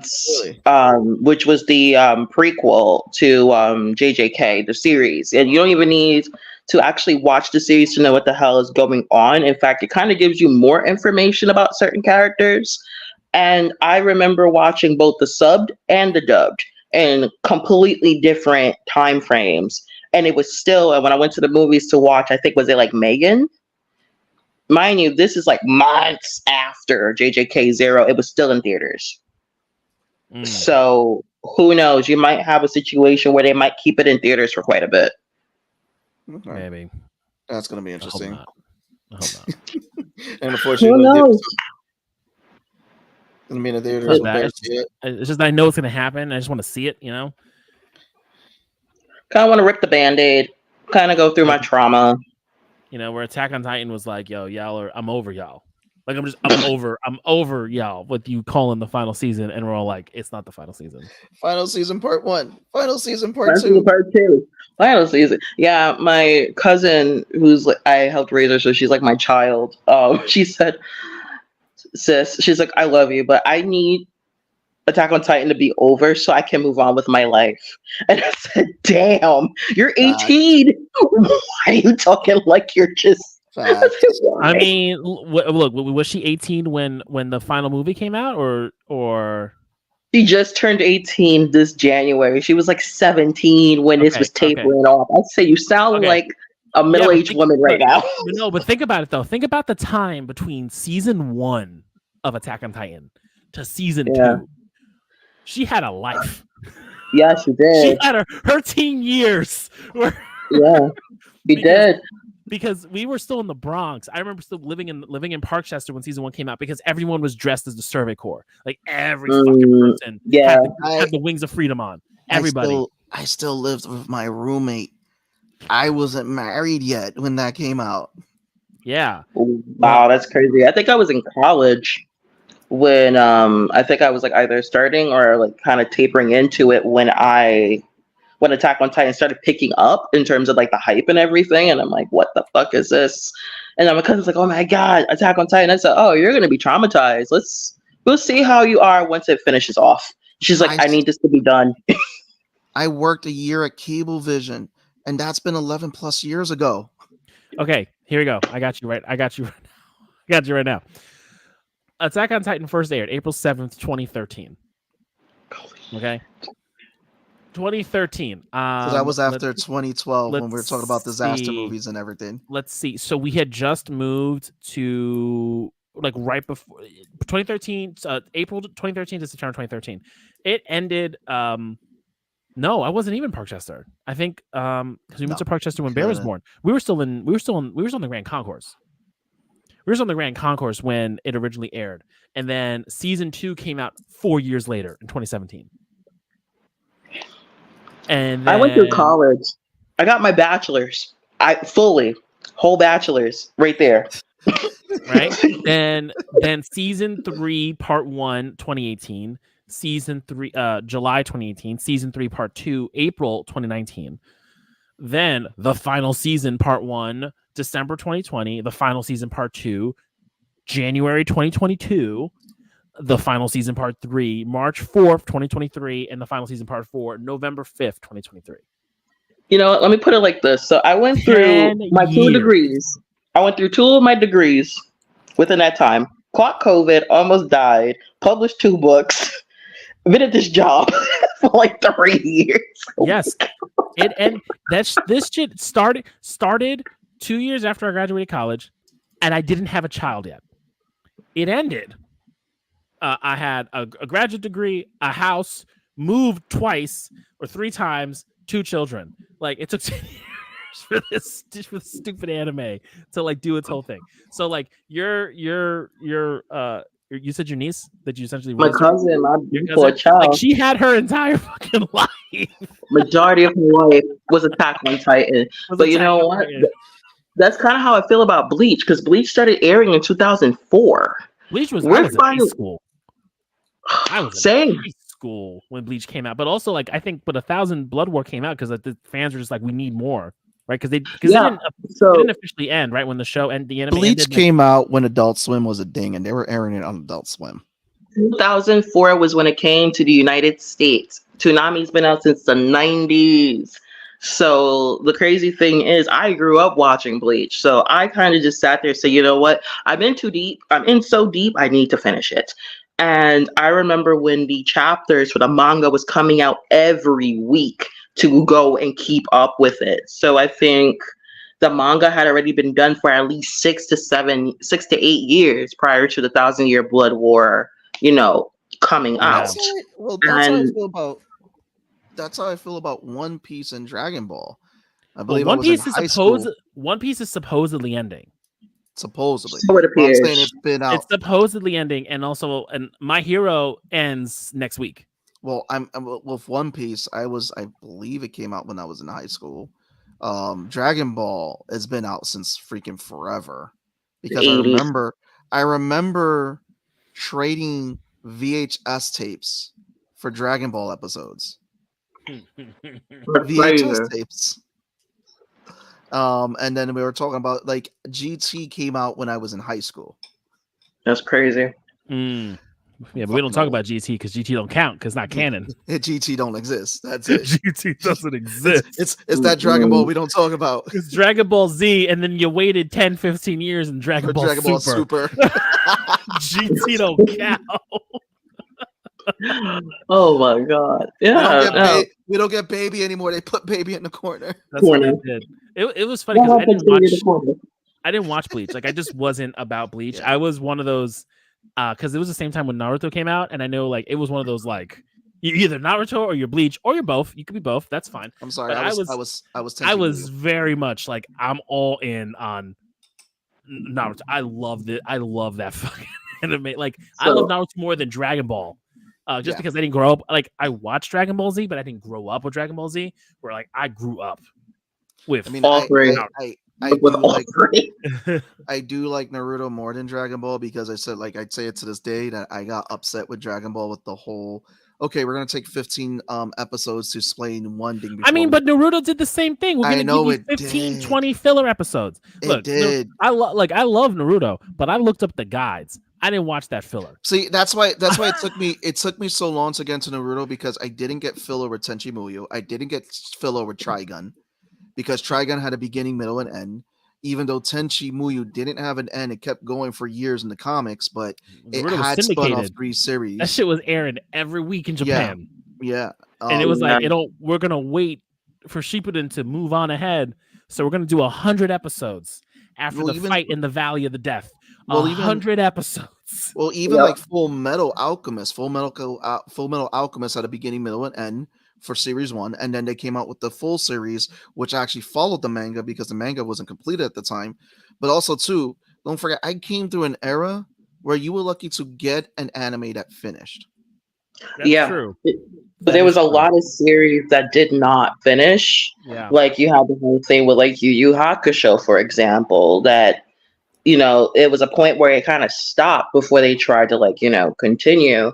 There's a bunch of like the 90s especially had a lot of series where they pretty much was like left unfinished, or you had them, they were in Japan, but they were never translated or never subtitled. It's like Flame of Reika was like that. I remember Flame of Reika. Yeah. It had a lot of episodes, but it never finished. And I think because a lot of people you could see the scenarios of that in Yu Yu Hakusho when they started doing the battle arcs and all that. Then you had there was another series, Hunter x Hunter, which had a series, and then they did a remake series. That's Law's hurt right there with Hunter x Hunter. I mean, Hunter x Hunter, the remake series kind of ends in a way, but you can see that there's still more to do.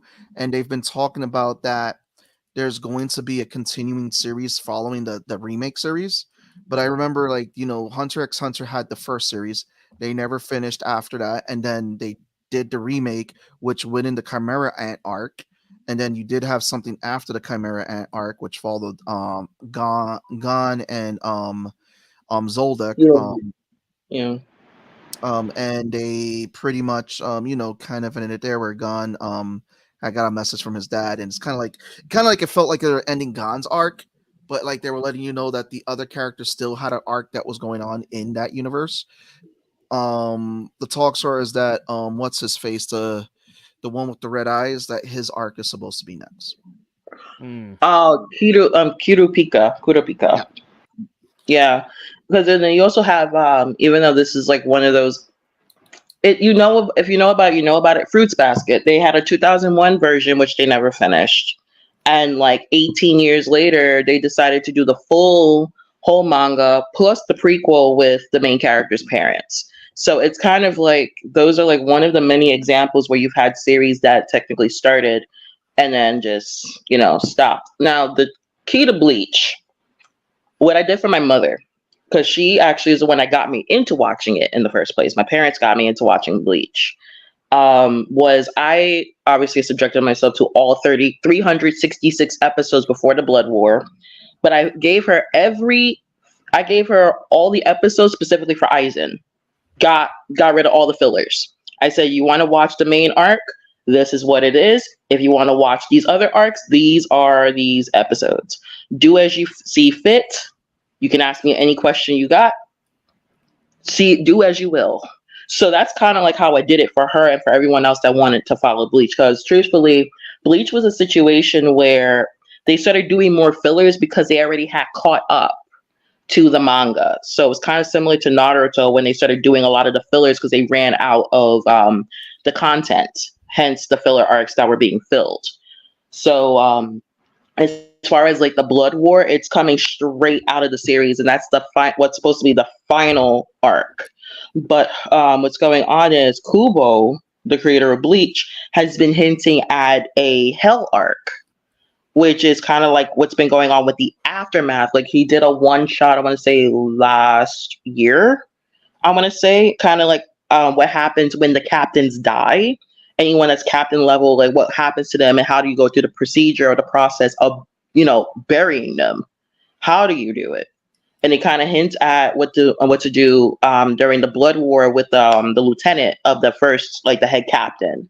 So shit's interesting, but because I've been at it for 20, soon to be like basically 20 years of my life, I said I might as well. I might as well. Yeah. So when you're all down that rabbit hole, you're down that rabbit hole. I mean, it's like now we're getting. It's just funny, and we're in a renaissance of anime now, just fully taking over everything, manga taking over everything. I get those people that ask, like, why are comics not selling? It's because a lot of people are into anime and manga. They're into the storylines. It's not about just the straight superhero stuff anymore. I mean, comics not selling too has to do with the fact. I mean, you've got people who buy comics, but it's just so accessible to read on your phone. Yeah, like mm-hmm.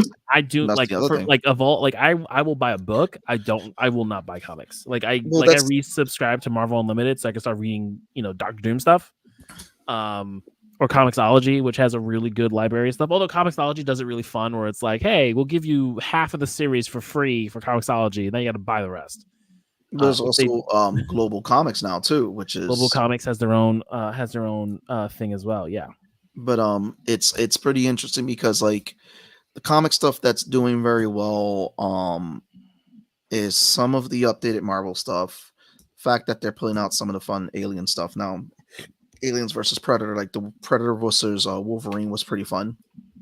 But also too a lot of some of the indie stuff, like The Boys for the last few years and now adapted in the show. So American comics has been more adapted for live action, where again anime is just flooding everything right now. I mean, Comic-Con last year was nothing but anime last year. So I believe it. Yeah, you definitely saw it, especially with the shift of the pandemic, like lockdown, because people didn't know what to do with themselves.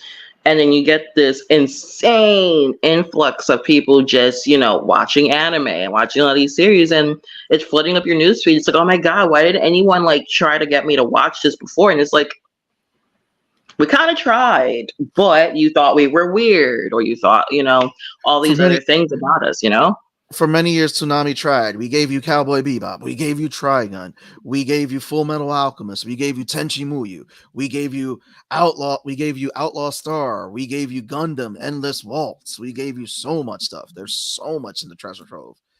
And that's Neon Genesis, Evangelions, Sailor Moon. It's so many. Neon Evangelion, you still need to be on an acid trip to understand some of that one. My mother had asked, oh, this looks interesting. Neon Genesis. I said, Mom, if there's one word to describe it, I would say depression. Her jaw dropped. My sister said, genocide. And she's like, oh, God. And I said, mm-hmm. We stared blankly. We didn't look at her. We just stared blankly ahead. And I said, if I had to describe Neon Genesis in one word, depression, genocide.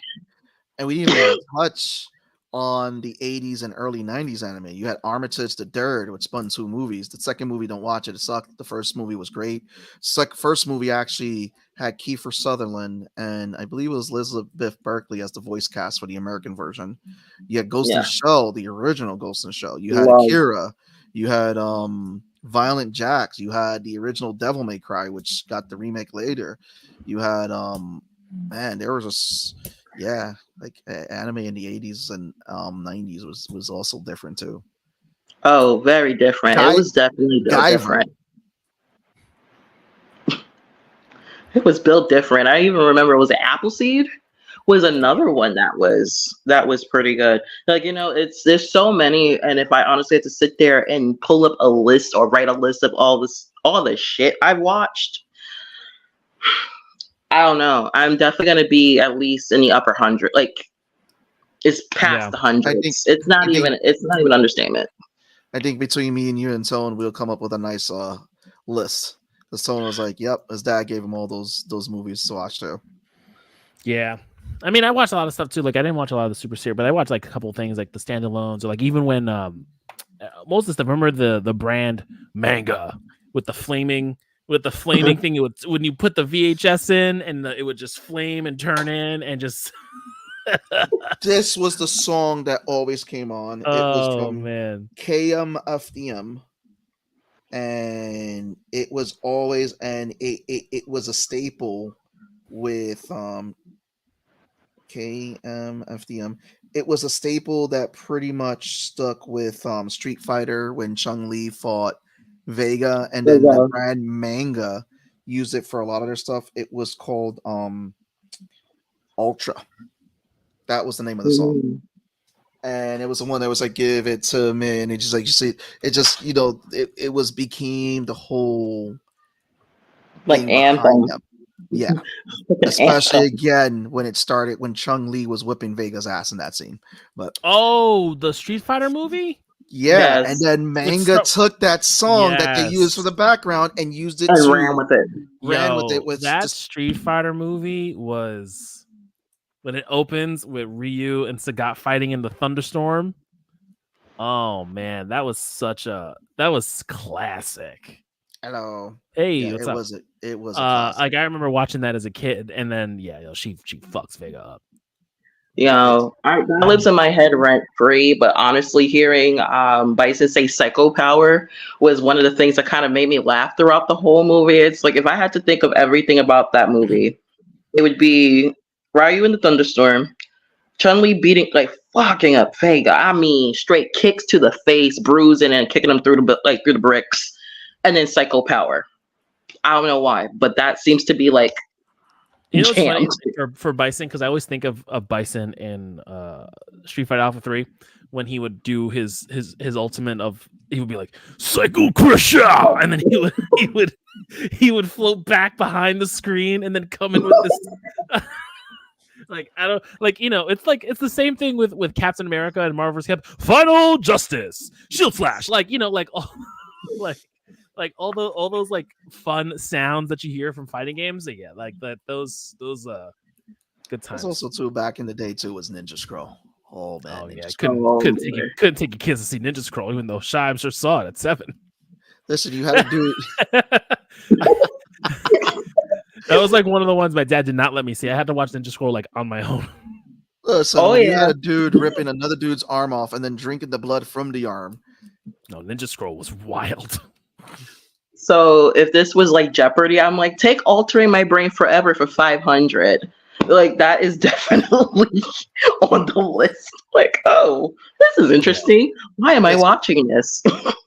Listen, it's really amazing how far as anime has gone, and to see now that, again, you have the Demon Slayers, we have the Jujutsu Kaisens now. It's amazing where it's at and it's found its place in pop culture and just the evolution. That's why it's like going through it back then, and how it was tough because you didn't get a lot of series that ended. You were lucky to get a movie because you had to find the comic shop that sold. That's the what you got though, was the movies. Like, I got the movies, right? So like, you get 2 Vampire Hunter D movies. Yep. And like, I will die in this hill. I need more Vampire Hunter D. Like, I don't understand why we can't, because like Vampire Hunter D Bloodlust is just an incredible animation movie. Like, you just take, like, you don't even call it, like, it's obviously an anime, but like just an animation movie. Voice acting was on par. The music was so good. The story was so, like, like Vampire Hunter was rent free in my head, and it's one of those, like, I need to buy this on Blu-ray and rewatch it because I haven't seen it so long. It was like Van Helsing. Helsing, we got the original animation, and then and then Helsing Ultimate, which was like legit, like from the manga, right? Like that was just like manga to page, manga to screen. And I think like each episode was like an hour. They released them kind of like if they were like hour-long movies, and it was just like, because it's just funny again when you looked at the stuff. I was like, because I remember looking up Vampire Hunter D. I was like, all right, I got it, and then I was like, wait, this is different, and I was like, oh, this is the original version, and then you got the updated version, and I was just like, oh, yeah. And then did you ever watch Did you watch Blood the Last Vampire? Yep, I saw Yes. Blood Plus Vampire, Blood Plus. Plus I Blood remember Sea. Blood. Were those all sequels to Blood? Because I didn't watch anything else after So Blood. So, Go ahead, Shy. so they're all separate, same character, but the stories are different. The girl who's hunting. Saya is the same. I mean, the last name may change a little bit, but the key point is Saya is the main protagonist. Now, the stories are all different. Blood, if I had to pick any of the Blood series, Blood Plus, the one that came out like 2005, is honestly a gem. It's like 50 episodes. Is that the one with our butler? Yes. The one with the butler. That was a good one. Mine is like her brother and his girlfriend being absolutely obnoxious. It is genuinely a good series to kind of like sit there and go through the journey with Saya. Blood Sea is, I honestly thought that I had seen it all in terms of like blood and gore. No. It's that last episode. That last episode. All I'm going to say is human blender. That's it. My brain, I felt like Genuine. You know when he says my whole life has changed? I actually sat there and I'm like, I thought Ninja Scroll was crazy. I thought Berserk was crazy. I thought Vampire Hunter and Fist of the North Star was crazy. Blood Sea was wild. I thought the Raven Rabbits were crazy. No, they put a whole new thing of spin off Crazy Rabbits on that one. And then there's the whole scene where the big demon dog creature.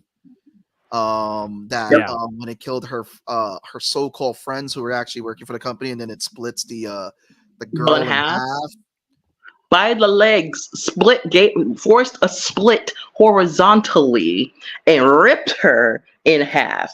I mean, you get a panty shot and everything, not a willing panty shot, it's from afar, but she's ripped in half. The other twin gets slammed, and I mean, grabbed her by her leg and slamming her onto concrete repeatedly, and then it just splats.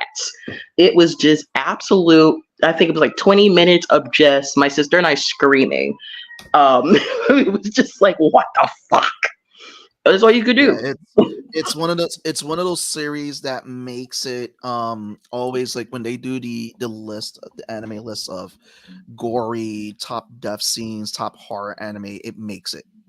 That Blood one makes it. Really? Yeah, okay. because of the bunnies. Yeah. Because of the bunny scenes, because of the blender and all that, it makes it all the time. Then there's the Last Dark, which is the follow-up to the aftermath of Blood Sea of that last episode. So if you're gonna do Blood Sea, you're gonna do Blood Sea, and then it's Blood Sea the Last Dark, which is the follow-up movie after Blood Sea. Blood Plus is its own thing. There's a beginning, middle, and end. The Last Vampire is its own thing. So don't look at it as a sequential series. 20 minutes of screaming, but no turning. You know, I saw the uncensored version before they censored it, so I got to see everything. I did too. But what was it? Another anime too that came out at that time was When They Cry. That was, and it's known for a lot of its time. Its opening soundtrack, but again, it's just it went down that line with manga and anime were just very gory. And it was uncensored, and it was just like, the fuck did I just watch? Yeah, I feel it's like they're not like that. You probably got to find it deep cuts, or because I know like it just doesn't feel like that anymore. Like Guyver was one of those where it was like super gory. Blue Seed from the 90s was like super gory, but Blue Seed was fucking awesome. Like those, like you just, it's like it's like I'm not saying they don't make them anymore. It just feels like they're not, because anime in the 90s was such like a niche thing in the States. And you had to find it. Where like it felt like more okay. It was like more like underground. It was like an underground scene, and like here's all the stuff that's being created in Japan, unlike anything you see in the States. Where now it's so mainstream, with like with Shonen and all the other stuff. It's like we can't like you have some which will be a little bit bloody. It's like Attack on Titan was like we could be pretty gory here because it's ridiculous. Well, it's like high school. Well, it's like High School DxD. It was it has a great story, but it's very what's it called, fan servicey. But you can tell later on they really try to censor it up when they started to release the new seasons. Even I'm sure Goblin Slayer did that too, because the Goblin Slayer manga was like is dark. Yeah. And then like you still see some stuff in the I stopped watching and I stopped reading because it kind of just felt repetitive.